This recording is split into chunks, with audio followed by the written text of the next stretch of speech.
Muy buenos días. Estoy haciendo estos videos para mis hijos y eh, los estoy subiendo a YouTube para que puedan con facilidad verlos. Y esto lo estoy haciendo los viernes en la tarde. El día de ayer, viernes en la tarde, pues andaba yo. Este, de hecho, estuve esta semana, el día de hoy ya me regreso a México para irme a casa, San Miguel de Allende, pero estuve esta semana trabajando aquí en la ciudad de Chihuahua con mis socios y entonces el día de ayer, pues que ya se acabaron las actividades de la semana, muy bonitos resultados esperamos de todo esto. Este, pues fuimos a comer mariscos y bueno, pues ni modo, ¿no? Entonces ya llegamos a razón, no mucho, ¿verdad? 11 de la noche o algo así, y ya no pude hacer el video, pero vamos a hacerlo ahorita. ¿Recuerdan ustedes que quedamos en que íbamos a darle una revisita a este libro que se llama Momentos Estelares de la Ciencia de Isaac Asimov? Es un libro bastante viejo, pero chiquito, ¿no? Evidentemente.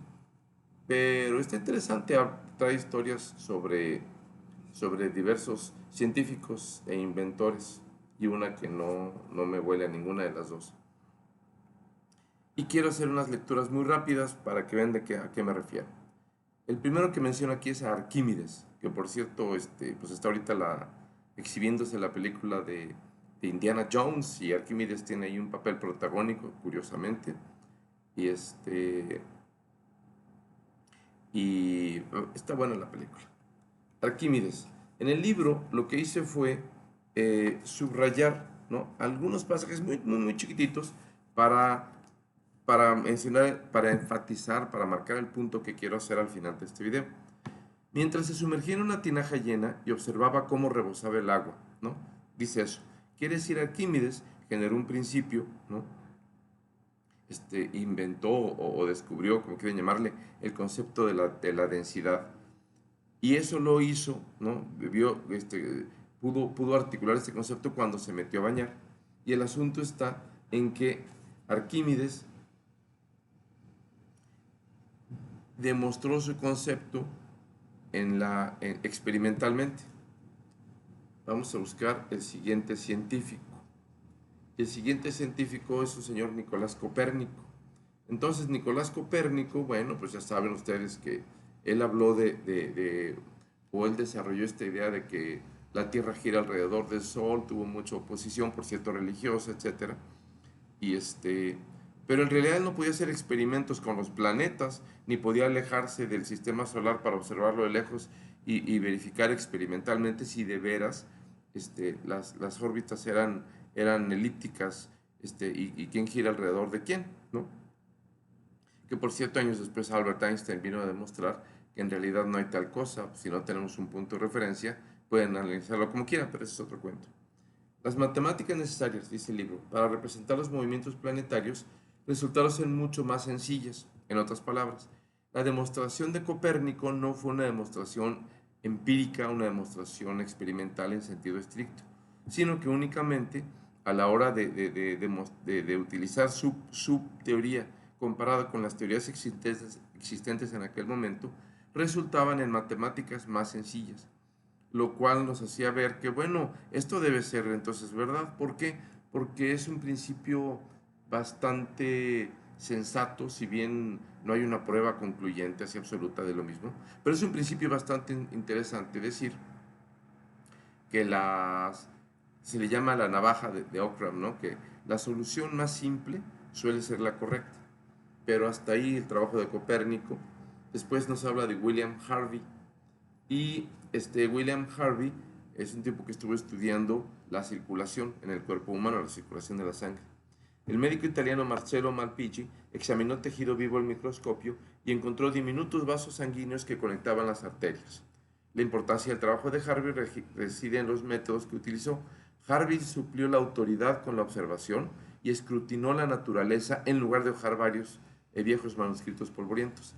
A partir de ahí creció el monumental edificio de las ciencias de la vida que hoy conocemos. Entonces, este señor hizo una propuesta acerca de cómo circulaba la sangre. En aquel momento se regían por opiniones de otras entidades aristotélicas, ¿no? Y lo lo vilipendiaron mucho, dijeron que estaba loco, que no servía lo que estaba haciendo. Sin embargo, un posterior anatomista, este médico italiano Marcello Malpighi, revisó el cuerpo humano, acuérdense, no había ultrasonido, no había rayos X, y se dio cuenta que las teorías de este cuate eran ciertas. Pero otra vez fue una demostración empírica, una demostración experimental. Y lo que dije, y lo que leí al final es esto: hubo un cambio importante en el concepto de ciencia. Ya no era la ciencia más una cuestión de la opinión de los sabios, sino ahora era una cuestión que tenía que demostrarse empíricamente, es decir, con experiencia, con experimentos, ¿no? Y eso dice aquí que hizo crecer el monumental edificio de las ciencias de la vida.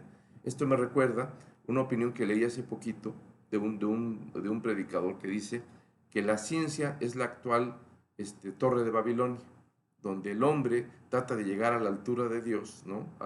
Irse hacia los cielos con sus propios medios. Y la gente ya no cree en Dios, pero ahora cree en la ciencia, ¿no? Y bueno, eso tiene un montón de problemas de los que tal vez hablaremos después. Otro científico, Galileo Galilei. Este, Galileo hizo, pues ya saben, muchas cosas, pero fíjense bien, Galileo demolió la actitud pedante ante la ciencia, porque además de observar las cosas con sus propios ojos, es decir, la demostración empírica, pero abusados, porque lo que observamos con los propios ojos, pues es lo visible, y hay muchas cosas que son invisibles y que no tienen nada de esotéricas, como la luz infrarroja o la luz ultravioleta, no las podemos ver con los ojos. Entonces desarrollamos medios para comprobar su existencia física, su demostración, pero siempre estaremos atados a esa limitación. Solamente podremos hacer ciencia con aquellas cosas que podemos medir de alguna manera. Por lo tanto, cosas que escapan de la definición, no es que la ciencia demuestre que son falsas, ¿no? Como por ejemplo la existencia de los ángeles o la existencia del espíritu humano. No se pueden demostrar, no tenemos espiritumómetros, ¿no?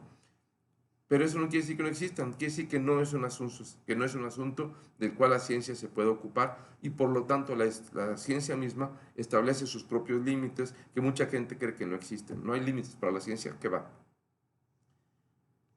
Galileo fue el primero en llegar a conclusiones a través del método científico moderno de combinar observación con lógica.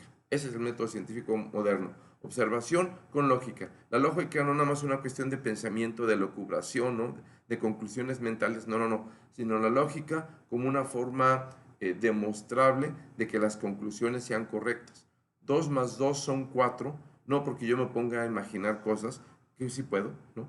Sino porque yo puedo agarrar 2 frijoles y luego tomar otros 2 frijoles y si los cuento son 4. Y puedo hacer lo mismo con calabazas o con vacas. 2 más 2 da 4 siempre, y por lo tanto ahí tenemos una demostración científica de que 2 más 2 da 4. Continuamos con otro científico, Isaac Newton, famosísimo Isaac Newton. Hizo un montón de cosas, ¿no? La gravedad, no hizo la gravedad, ¿verdad? Pero la convirtió en ecuaciones para que pudiéramos hacer cálculos y demás.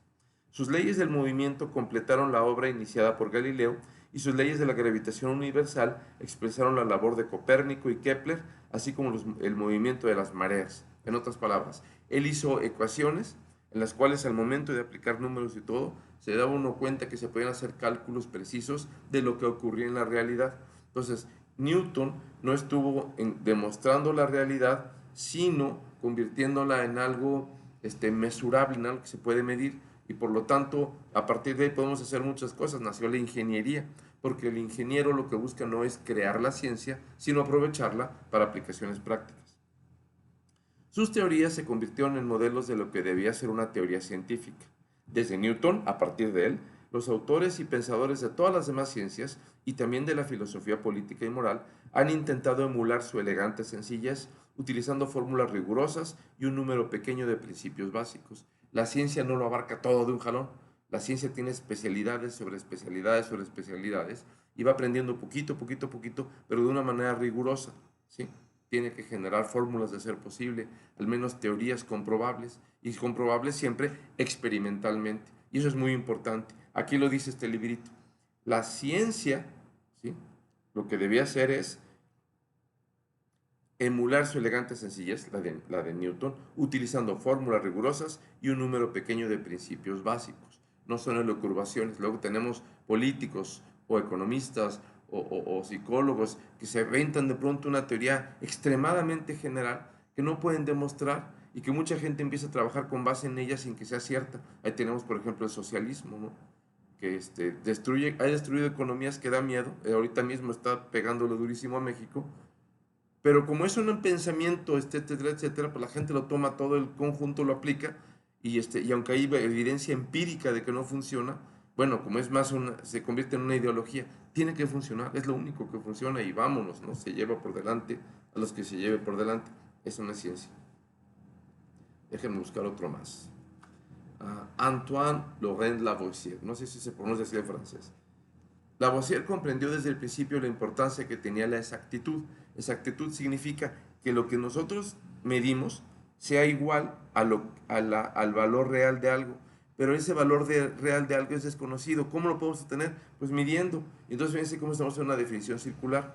Lo real se tiene que medir para que sea conocido, pero lo que medimos, nuestra medición, nuestro método, nuestro instrumento de medición, puede que no funcione y que no nos dé el valor real. ¿Cómo sabemos entonces que es real? Pues mejorando nuestro sistema de medición, y entonces de nuevo es una definición bastante débil, pero pues es lo mejor que tenemos. Sus experimentos se caracterizaron con el cuidado de las pesadas, estar pesando, el detalle de las mediciones y la meticulosidad en las notas. No son cosas rápidas, sí funciona, no funciona, no, espérate. Tenemos que tener en cuenta que nuestros métodos de observación de la naturaleza están fuertemente limitados, son sujetos a error, a desgaste, a mala manipulación, a mal diseño, etcétera, ¿no? Y por lo tanto tenemos que ser extremadamente cuidadosos con lo que declaramos científicamente correcto, puesto que debe haber sido en un experimento con una medición confiable. Y de todo eso que dije, no hay manera de comprobarlo más que volviendo a experimentar y volviendo a experimentar. Y si el resultado consistentemente nos da lo mismo, pues entonces es cierto, ¿no? Pero solo así. Los experimentos de Lavoisier le llevaron a afirmar que en cualquier reacción química en un sistema cerrado no había ni pérdida ni ganancia de peso. Y lo que acabo de decir es la ley de la conservación de la materia. Él se dio cuenta que la materia no se desaparece ni se crea de la nada. Simplemente tomas materia, la puedes transformar en su composición, quemarla, romperla, lo que sea, pero siempre seguirás teniendo la misma cantidad de materia. Qué interesante, ¿no? Otro, Michael Faraday. Si la electricidad establece un campo magnético, pensó Faraday, ¿por qué un campo magnético no va a crear electricidad? Así que diseñó un experimento para comprobarlo. Él se dio cuenta, con su experiencia previa y conocimiento, que un campo magnético crea electricidad. Dijo, y si lo puedo hacer al revés, voy a agarrar electricidad para crear un campo magnético, ¿sí? Pero no fue nada más decir, pues sí sea de poder, y se quedó hasta ahí. No, no, no. Él lo demostró con experimentos. La ciencia se basa en experimentación, es decir, en observar cosas que demuestren que lo que yo estoy pensando que se puede hacer, efectivamente se puede hacer y se hace. Y además se tiene que detallar cómo fue ese experimento para que otras personas en el mundo, que llamamos los colegas científicos, puedan realizar el mismo experimento y decir, sí se pudo, no fue nada más algo que él dijo, sí se puede, y todos los demás se aguantan porque yo lo digo. Eso es precisamente lo que nos dicen en instituciones anteriores, ¿no? Que es lo que era la antigua ciencia, que no lo era, ¿sí? Aquí la ciencia, para hacerlo, tiene que ser demostrable por otras personas que repitan los experimentos y que puedan llegar a conclusiones inclusive un poquito diferentes o a avanzar más aún la ciencia. Vamos a buscar otro más. Edward Jenner. Jenner estaba cometiendo lo que pareciera una monstruosidad. Transmitió deliberadamente la terrible enfermedad de la viruela a un niño de 8 años. Hijo, ¿este es un científico o es un científico loco, un médico asesino? No, no, no. Tomó un poco de supuración de las pústulas de un enfermo de viruela, que era una enfermedad brutal que mataba gente, que daba miedo. Tomó un poquito de esa supuración y le raspó en la piel del muchacho. Muchacho al que él previamente ya le había dado un tratamiento especial, ¿no? Lo que ahora conocemos con el nombre de vacuna. En aquel entonces Edward Jenner lo estaba apenas inventando, pero tenía que saber si funcionaba y se aventó el riesgo de inocular a un muchacho. Ahí hubiera sido un poquito más decente si hubiera hecho el experimento consigo mismo, ¿no? Pero bueno, Jenner esperó a ver qué pasaba, condenado. Con gran alivio, comprobó que sus esperanzas eran fundadas. El niño no contrajo la viruela, ¿sí? Y a la fecha, la viruela es una enfermedad terrible que está controlada. De hecho, yo soy de los viejos que todavía tengo por acá, ¿no? Mi marca de cuando a mí me vacunaron de la viruela, que fue raspándome con una sustancia, que fue lo que hizo Jenner, ¿no?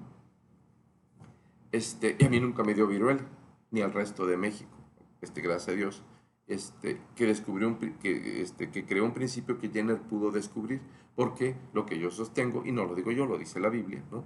Es que la ciencia no es ni más ni menos que el conocimiento de las cosas que Dios hizo, ¿sí? Y que las utilizamos para provecho propio, lo cual es perfectamente congruente con lo que dice la Biblia que tenemos que hacer. ¿Se acuerdan que les leí hace un par de videos estos principios de la Biblia, estos versículos?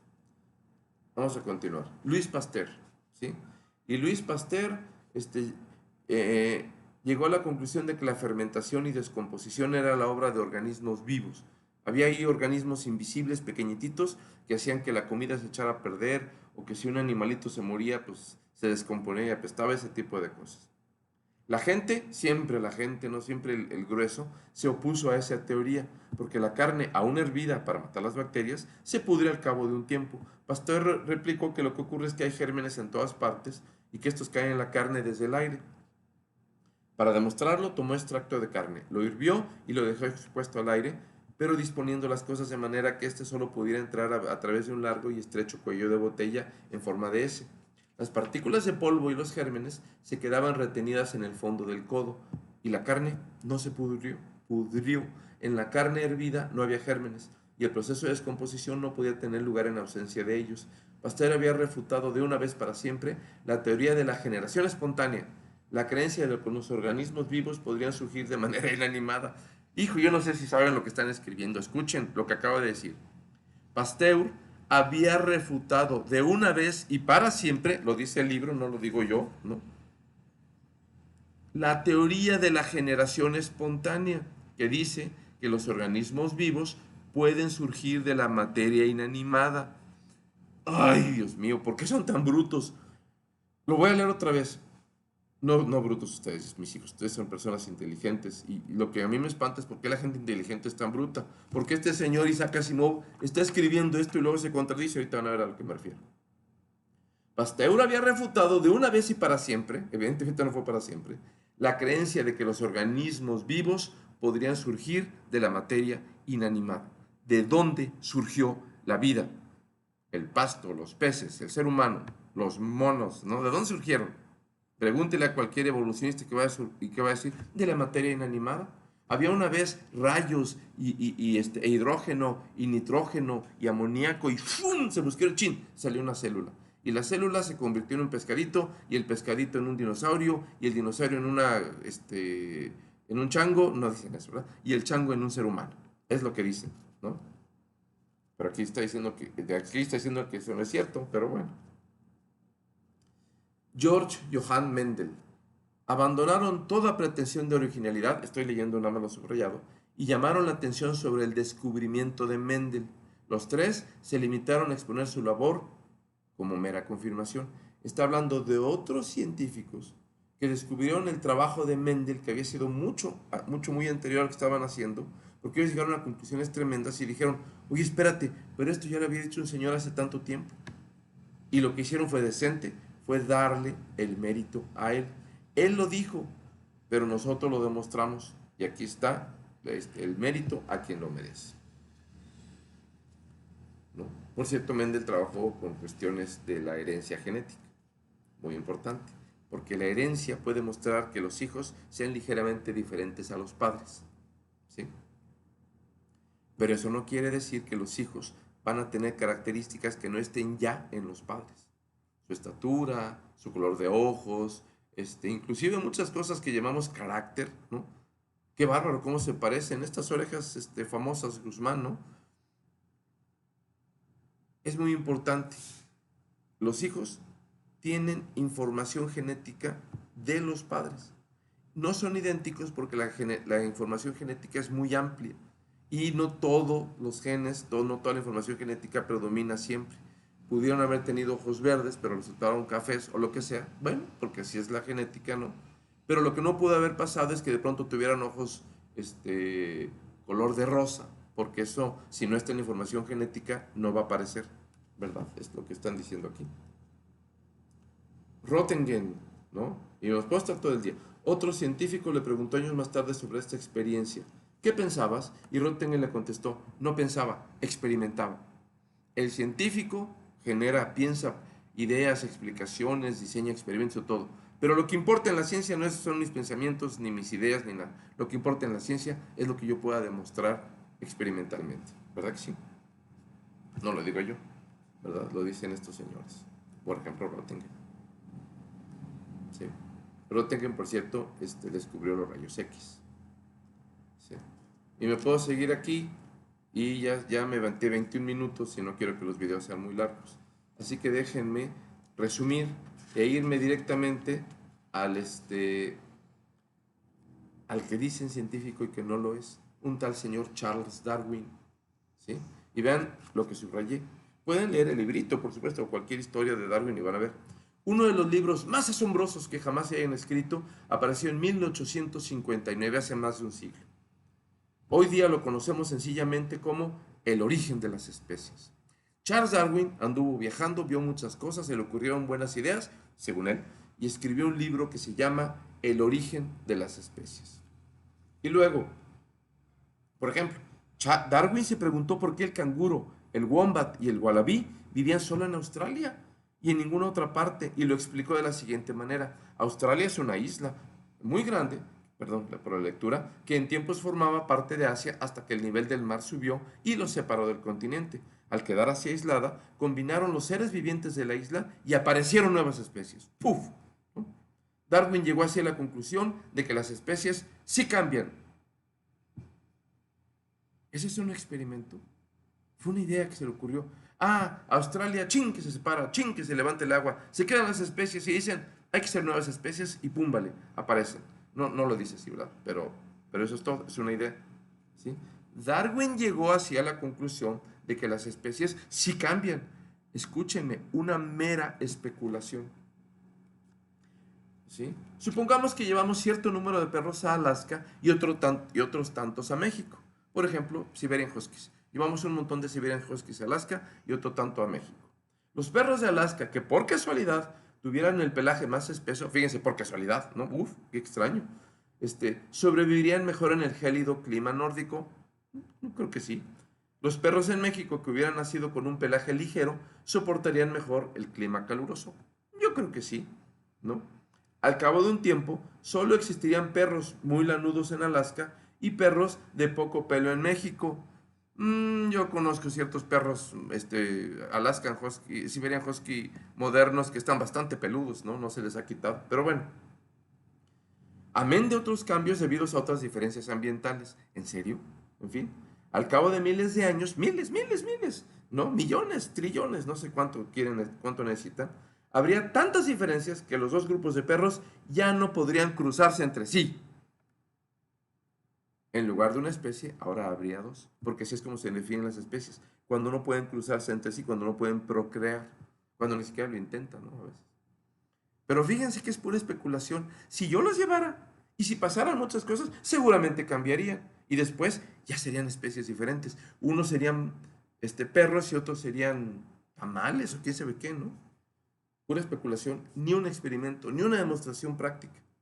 Darwin presentó una cantidad ingente de pruebas, no de pruebas, de especulaciones babosas como las que acabo de leer, porque que yo sepa, los Siberian Husky tienen un montón de tiempo y se pueden cruzar perfectamente con cualquier Siberian Husky que vive en lugares más fríos, ¿no? Darwin presentó una cantidad ingente, perdonen por el paréntesis, porque Darwin presentó dos principios, el de la mutación, que es el que acabo de leer, que genera diferentes especies, y el de la selección natural, que le da más preferencia, que permite que se reproduzcan mejor aquellas especies, aquellos individuos de una especie que están mejor adaptados. Por ejemplo, si llegara un gobierno que dice, a los que no sean buenos en el básquetbol, los vamos a fusilar, ¿no? ¿Qué le pasaría a los chaparritos, verdad? Pues que llegan los grandotes y aunque no sean muy hábiles o muy atléticos, como están grandotes, fácil me ganan el básquetbol, chin, me fusilan a mí. ¿Y qué pasaría con mi información genética chaparrita? Pues se acababa y que la gente crecería. ¡Ah! ¡Evolución! No, selección natural. Pero nada de natural, eso es político, bueno, es inventado de hecho, ¿no? Pero ese es el punto. Él se agarró dos principios, uno falso y uno real. Y con eso engañó a la gente. No es engaño de Darwin, es engaño del diablo, ¿no? Para decirnos, ¡ah! La vida se hizo sola, ¿no? Una vez publicado, fíjense, esto es maravilloso y con esto vamos a terminar. Una vez publicado el libro de Darwin, los biólogos tuvieron que rendirse a la evidencia. ¿Cuál evidencia? ¿Por qué no los biólogos dijeron, a ver, Darwin, vamos a repetir tu experimento? Pero, no, la evidencia es total, ¿sí? Los cambios de las especies habían sido hasta entonces simple especulación. ¿Y qué es esto sino simple especulación? Elegante o lo que quieran, pero no es más que especulación. A partir de 1859 hubo que aceptarlo como un hecho y así sigue siendo. ¿Se acuerdan lo que les leí antes? Que así era la ciencia anterior y que los científicos verdaderos demostraron recientemente que son mentiras, que eso no sirve, que la ciencia es otra cosa, que la ciencia es experimentación, es evidencia, es prueba comprobable, ¿no? Prueba comprobable, se hace la prueba y luego se puede comprobar la prueba, ¿no? Pero no, hubo que aceptarlo como un hecho y así sigue siendo, a pesar de que Lavoisier dijo, eso no es cierto, no puede ser, la vida no se genera de cosas inorgánicas. Por supuesto que contenemos materiales que podríamos llamar inorgánicos, porque orgánicos son los compuestos de carbono y de hidrógeno, pero en el cuerpo también tenemos hierro, ¿no? Y tenemos manganeso y tenemos un montón de cosas, ¿sí? La vida está compuesta. Lo que no puede hacer es que de la nada, perdón, de materias puramente inorgánicas, desordenadas, ¿no? Etcétera, de pronto se conforma y se cree la vida. Eso lo demostró, lo dice el librito que ya está demostrado. Y ahora nos dice que no, bueno, no. Se nos olvida todo porque lo dijo Darwin. El hombre pasó a ocupar el lugar que le correspondía en el esquema de la vida, pues también él, como las demás especies, provenía de formas más elementales. ¿Sí? Lo voy a leer otra vez para que vean la brutal implicación de esto. El hombre, una vez que descubrió que no fui creado por Dios, desciendo del chango. Pues se descenderán ellos, yo no. Mis hijos están bien bonitos, como para ser hijos de changos.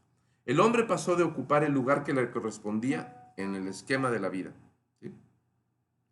Pues también él, como las demás especies, provenía de formas más elementales. Algún día yo fui una molécula de amoníaco y chin me cayó un rayo y chin me hice célula y chin la célula se hizo pescado y el pescado se hizo dinosaurio. El cuento tonto que estoy describiendo tontamente, ¿no? Pero ya habían demostrado los científicos anteriormente que no se puede. Entonces, ¿se puede o no se puede? ¿O todo esto es basura? ¿No? Déjenme decirles que no todo es basura. Darwin sí. Darwin no la persona, ¿no? Darwin es un tipo que pensaba, inteligente, a lo mejor hasta simpático, ¿no? Dice que tuvo una vida Darwin que para qué les cuento, pero ese es otro cuento. El asunto está que ellos mismos están demostrando que lo que dicen es falso. Y entonces, ahora el asunto está que la ciencia, como método, podría demostrar que lo que Darwin hizo es falso. Y la respuesta es, claro que puede. ¿Cómo? Experimentalmente.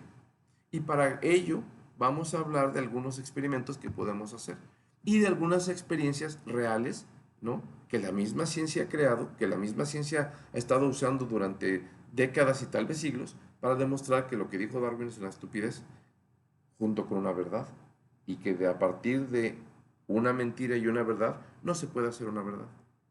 ¿Sí? Y es ahí donde nos engañan y han engañado durante décadas a todos los jóvenes diciéndoles Darwin demostró que la vida surgió de la nada y por lo tanto la Biblia es falsa y todo lo que dice es mentira. Por lo tanto, ¿sí?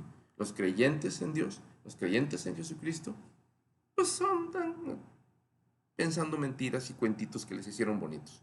Y los creyentes en Darwin, en la ciencia, son gente sensata en la cual se puede confiar. Y a estos, la verdad es que ya ni siquiera son los cristianos, los creyentes, ¿no? Ya ni siquiera son tontitos, que bueno, está bien, no te preocupes. No, no, no, ya son gente peligrosa, gente mala, gente que hay que destruir, ¿no? Mientras que estos son la ciencia. Y aunque lo único que nos muestran es desesperanza y falsedad, etcétera, pero son la ciencia, entonces vamos a creer en ellos, ¿sí? La semana entrante, primero Dios, ya me tardé mucho y es un video de media hora. No quiero hacerlos tan largos. Vamos a hablar de este increíble invento, la trampa de ratones, la ratonera. Y vamos a demostrar, no demostrar, sino utilizarla para explicar por qué lo que dicen de que la vida se creó solita son tonterías. No es la única explicación, esta no es una demostración, es apelar a la que ellos llaman, ¿verdad? ¿Se acuerdan? La experimentación y la lógica. Las dos cosas. Ellos lo dicen, no yo. La experimentación y la lógica conforman el método científico. Vamos a hacer un poquito de lógica, pero también tenemos que explicar, hacer algo de experimentación, es decir, de demostración con la realidad, cosas que se pueden ver una y otra vez. Y eso lo iremos haciendo si a ustedes les interesa continuar con esto. Yo los voy a seguir publicando, ¿no? Espero que ustedes los vean. Los amo con todo mi corazón. El Señor les bendice. Shabbat Shalom, ¿verdad?